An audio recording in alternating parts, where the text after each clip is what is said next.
ভেন্ডি কাটি প্রথমে এরকম করে ধুয়ে নিই। সব ভেন্ডিগুলো এরকম একে একে জলে দিয়ে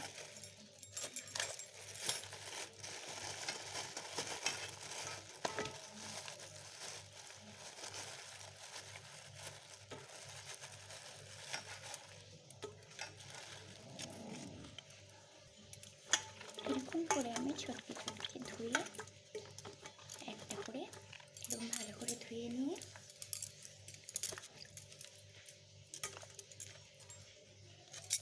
ফালি করে নিই। এরকম করে ভেন্ডি কাটলে যে ভেন্ডির হরহরে একটা ভাব থাকে, এই হ্যাঁড়ানি একটা বা লাল লালে ভাবটা কম থাকে। কারণ কাটা ভেন্ডি ঝুলে পড়ে ভেন্ডির মধ্যে যে লালানি ভাবটা থাকে সেটা একটু বেশি হয়।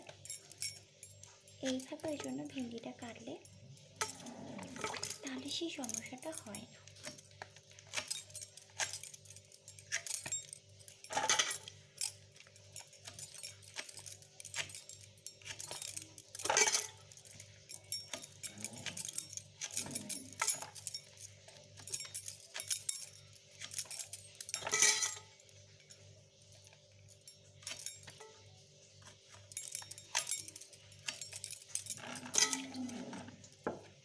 এবার আমি আলুগুলো কেটে নেব।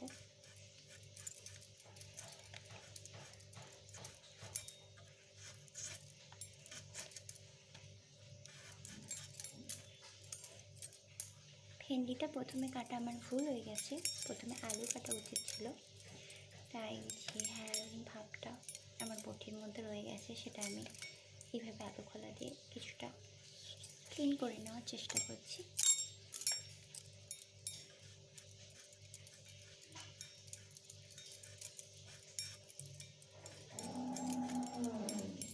ওদিকে আমি মাছটাকে ভাজতে দিয়ে দিয়েছি, গ্যাসের ফ্লেমটা লো করে দিয়ে, যাতে আমার সবজি কাটতে কাটতে মাছ ভাজাটাও হয়ে যায়।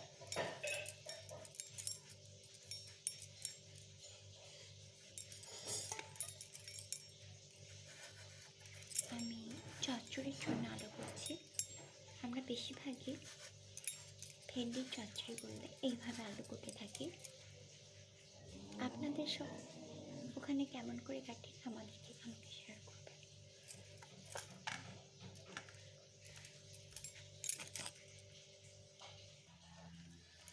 এবার আমি যেটা কাটবো সেটা হলো চালদা। এটা আমি সেরকম ভালো করে পারি না কাটতে, তাও আমি ট্রাই করব। প্রথমে একটা পাত্রে জল নিয়ে নিয়েছি। কেউ যদি ভালোভাবে চালটা কাটতে পারেন তাহলে আমাকে একটু শেয়ার করবেন। আমি আমার মতো ট্রাই করছি।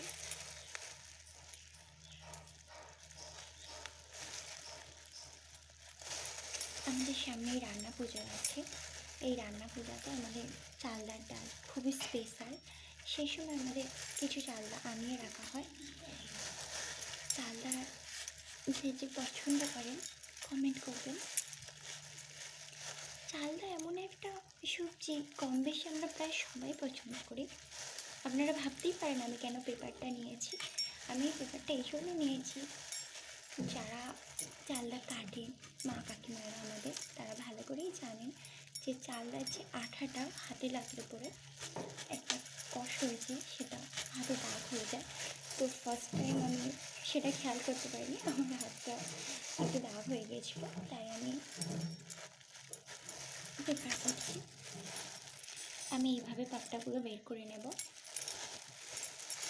আপনারা কেউ যদি চালদা আঠা যাতে কষ না লাগে তার জন্য কিছু যদি ঘরোয়া টোটকা থেকে থাকে আমাকে কমেন্ট করবেন।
চালটাটা একটু কুচি পাকা হলে একটু টেস্টফুল হয় বা একটু টক কম হয়। এটা কুচি বলে একটু টক হবে।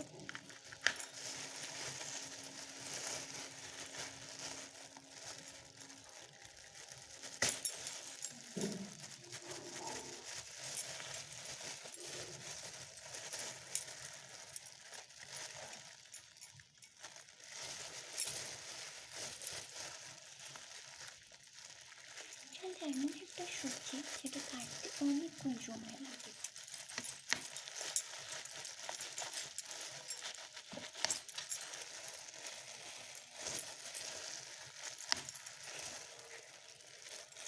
ফাইনালি আমি পেয়েছি। এটা কুচি আমি প্রথমেই বলেছি, তার জন্য দেখুন এই ভিতরের অংশটা কত ছোট। আমি একটু কাপড় ছেঁড়া ইউজ করে নিচ্ছি। আমার বিধান বলে যে আঠাগুলো এভাবে মুছে নিলে তাহলে স্লিপ করবে না। এবার আমি এই বাগটাগুলোকে সুন্দর করে ছাড়িয়ে নেব।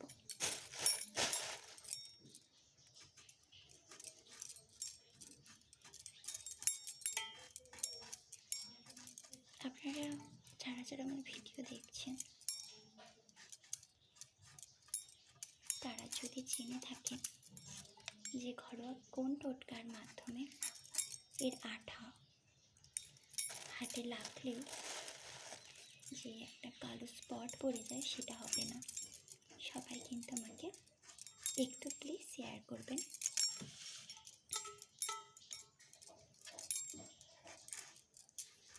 এর চেয়ে সুন্দর করে যারা যারা পারেন তারাও প্লিজ আমাকে একটু শেয়ার করবেন, আমাকে একটু জানাবেন আরও কীভাবে সুন্দর করে আমি চালটা ছাড়ানোটা শিখতে পারি।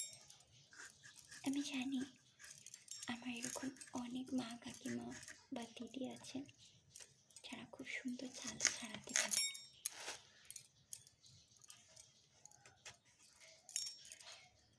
আমি চেষ্টা করছি কিছুটা আমার মতো করে।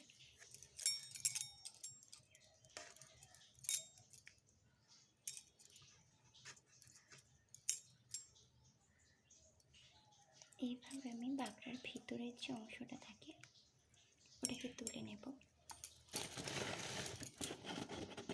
আমি মাঝে মধ্যে এটাও ইউজ করি, এতে খুব তাড়াতাড়ি হয়ে যায়। ঠিক এইভাবে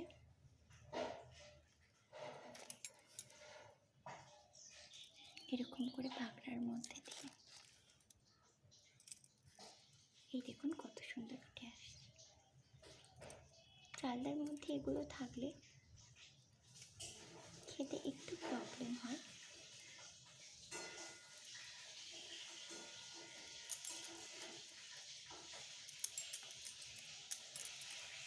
কমপ্লিট হয়ে গেল আমার বাগড়াটা ছাড়াতে।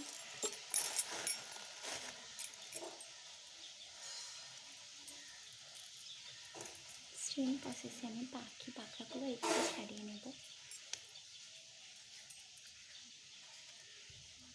ছাড়িয়ে নেওয়া ভাবনাগুলো আমি জলের মধ্যে ফেলে দেব।